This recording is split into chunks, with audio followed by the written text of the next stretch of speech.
اس کو گرمی بھی لگنے دو, اس کو سردی بھی بولو لگنے دو, اس سے فائدہ ہوگا. تو پورا بیان آج میرا اسی پر ہو گیا. تو یہ اس لیے نا کہ میں بہت دنوں سے بہت غصہ آ رہا تھا مجھے, ہر آدمی یوں ہائے پسینہ, یہ بھائی بس کر یار, یہ آج پہلی دفعہ نہیں ہے, کراچی کو آباد ہوئے صدیاں ہو چکی ہیں, ہمیشہ ایسے ہی ہوتا رہا ہے. اتنا شور کبھی بھی کسی نے نہیں مچا, اب بہت مچانے لگے ہیں. میں جب باہر گیا نا, ابے تم کراچی میں رہتے کیسے ہو, ہوئی ہوئی ایسا کر کے نا اتنی, بھائی ساری دنیا رہ رہی ہے, کتنی کروڑوں کی آبادی ہے کراچی کی, سردی بھی تو ہوتی ہے ماشاءاللہ. اور کراچی والے ذرا سی سردی پڑے حال دیکھو یار آپ, کراچی میں زیادہ سردی تو پڑتی نہیں ہے.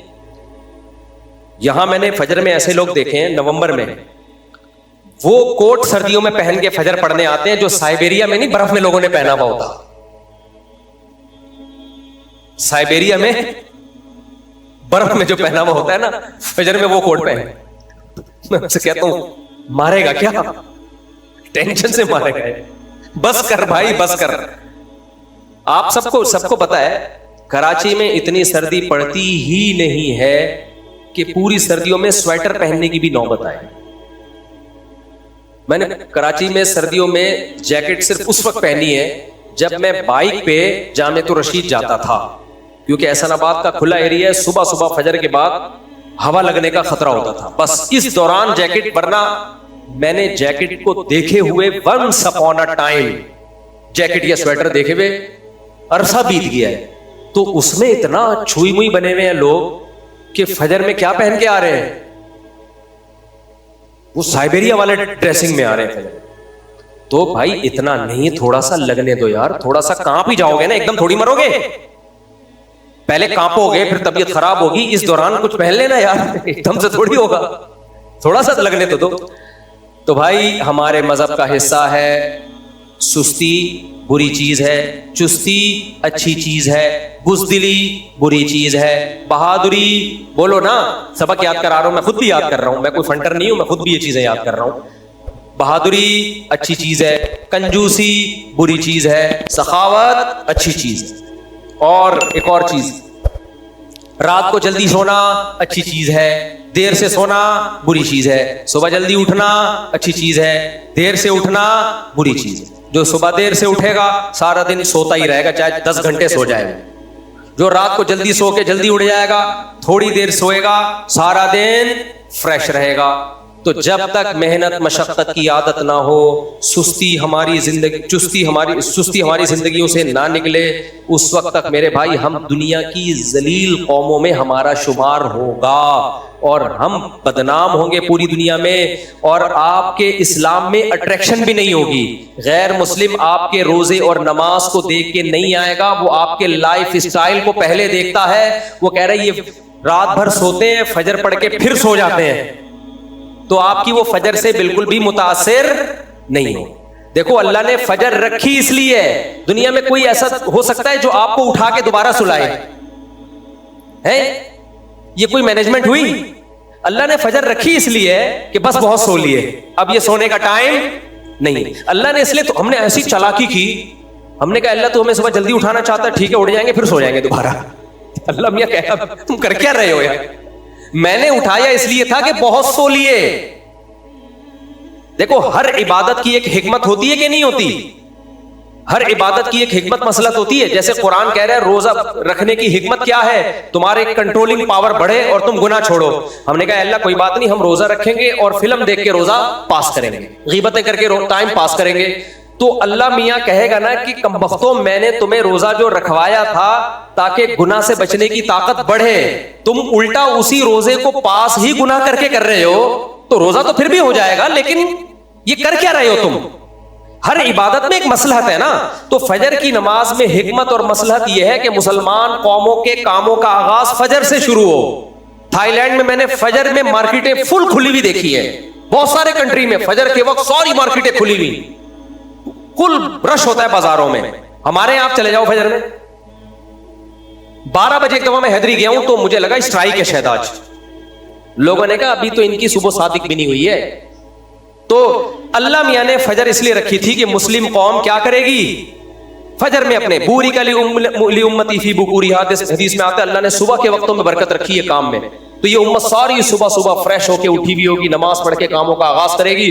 ہم نے ایسی تو ہم نے اسلام سے بھی 2 نمبری کی، ایسے ٹوپی باز قوم ہے یار. ہم اسلام سے بھی ہم نے 2 نمبری کی. ہم نے کہا اسلام ہمیں فجر میں اٹھا رہا ہے، کوئی بات نہیں، ہم اڑ جائیں گے، اس کے بعد ہم دوبارہ کیا کریں گے، سوچ. نتیجہ وہی نکلا، پھر 11 بجے. ٹھیک ہے نا. تو یہ ساری فسادات ہیں ہماری سوسائٹی میں، جس کی مجھے بھی اصلاح کی ضرورت ہے اور آپ کو بھی. تو مل جل کے اس کی اصلاح کر لینی چاہیے. میرا خیال ہے ہم سب کو انسان کا بچہ بن جانا ہے. اللہ عمل کرنے کی توفیق عطا فرمائے. وعلیکم السلام.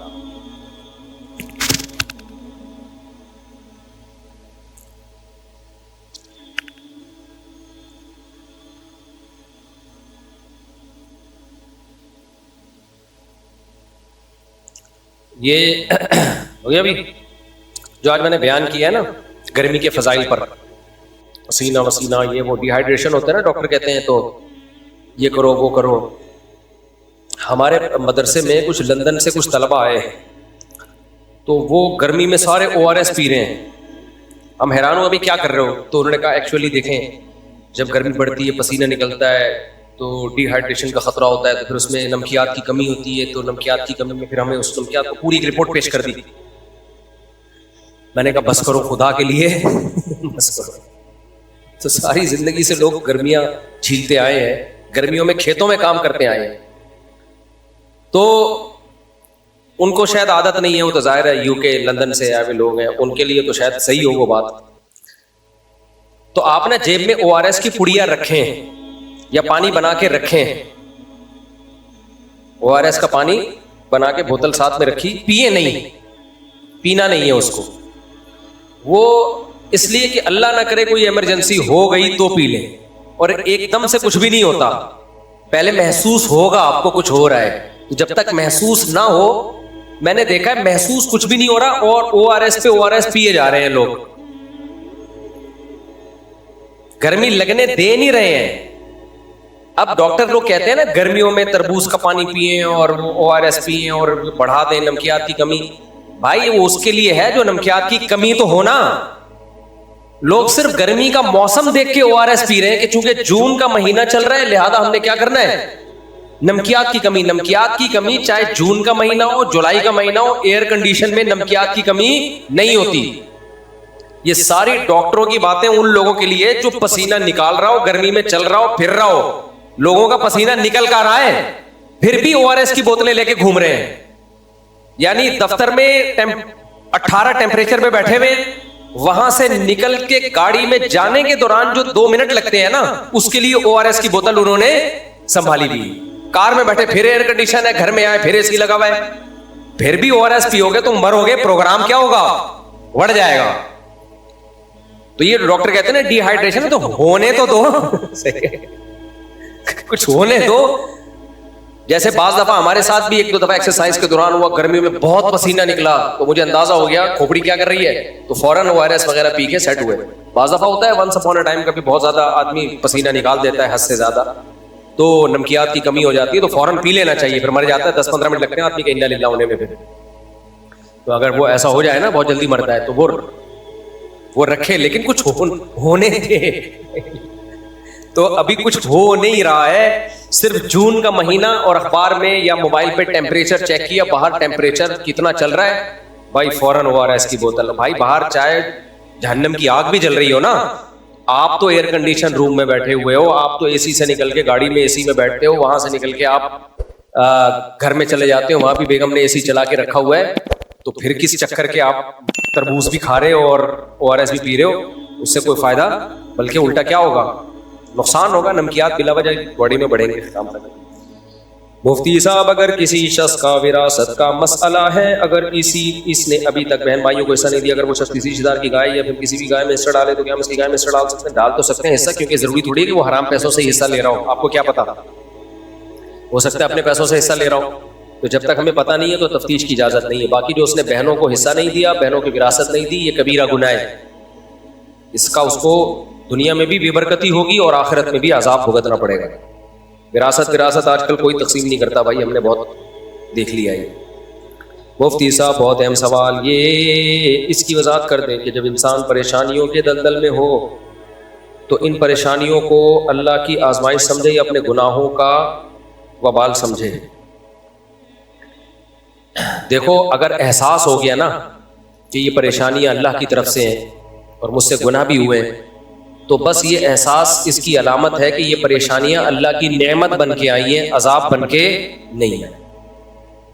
یہ آپ کو اگر یہ احساس ہو رہا ہے نا تو یہ احساس اس کی علامت ہے کہ یہ اللہ کی نعمت ہے، چاہے وہ بطور آزمائش کی آئی ہو یا گناہ کے سزا کے طور پر آئی ہو، اس سے آپ کا لینا دینا ہے نہیں۔ لیکن اگر پریشانیوں میں اللہ یاد ہی نہیں آتا تو پھر یہ پریشانیاں 100% اللہ کا عذاب ہی ہے، اس میں کوئی اور مصلحت نہیں ہوتی۔ یہی علامت ہوتی ہے پریشانیوں کے نعمت اور عذاب ہونے کی۔ جب پچھلی قوموں پر عذاب آئے تھے نا تو ان کو پھر بھی اللہ کی طرف توجہ نہیں ہوئی تھی، بلکہ اس کا بھی مذاق اڑاتے تھے وہ۔ تو جو دین پہ نہیں چلتے ان پہ جب پریشانیاں آتی ہیں وہ اس کو نیچر کا حصہ سمجھتے ہیں اور اس کو وہ اللہ کی طرف سے سمجھتے ہی نہیں ہیں اور اللہ کی طرف مائل ہوتے ہی نہیں ہیں۔ مفتی صاحب دل اور دماغ کا سکون کن چیزوں میں روحانی سکون کسے کہتے ہیں؟ دیکھو انسان جب مینٹلی ڈسٹرب ہوتا ہے تو اس کو بے سکونی کہا جاتا ہے۔ اسٹریس ہے جس کی بہت ساری اصطلاحات ہیں آج کل، آپ کو جو نفسیات کے ماہر نفسیات ہوتے ہیں وہ بتائیں گے انزائٹی میں، ڈپریشن میں، اسٹریس میں کیا فرق ہے، ٹھیک ہے نا۔ دیکھو جب بھی بے سکونی ہوتی ہے اس کی دو وجوہات